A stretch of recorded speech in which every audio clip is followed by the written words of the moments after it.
Thank you. We come to question number 5, and I apologise now if I get some of these names wrong, but I'll give it my best shot. Catelyn Dahlberg. Thank you, Mr Speaker.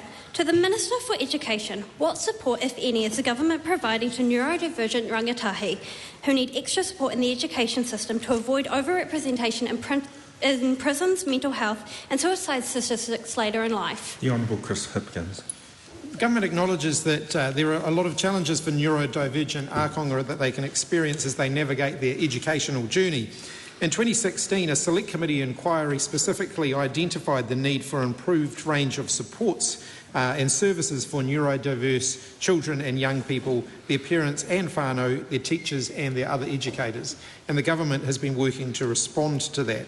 They particularly highlighted that there was an increased need for support for those with moderate needs who don't qualify for the highest level of support and resourcing.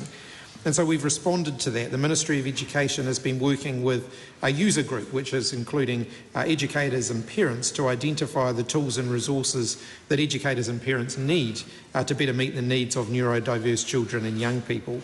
And a range of learning support guides have now been put in place so that we can better support neurodiverse learners, and they're available on a teacher resource website called TKI, and more training is now being offered to teachers as well in that area. Supplementary question. Supplementary question. How does the government plan to address the long wait times to receive a diagnosis of neurodivergency through the public system and the financial burden of seeking a public diagnosis? The biggest challenge that we faced in dealing with all of the wait times for different learning support services has been the need for more specialist staff to undertake those assessments in the first place. We have a real shortage of educational psychologists, for example, who are often required to undertake the work to ensure that young people get the support that they need. We've significantly increased the funding for people to occupy those positions, but training enough people to occupy those positions takes a bit longer. And so at the moment we've still got vacancies in that area. We have increased funding at the tertiary education end of the system to train more people in those areas, and as more people fill those positions and those jobs get filled, we are seeing those wait times coming down.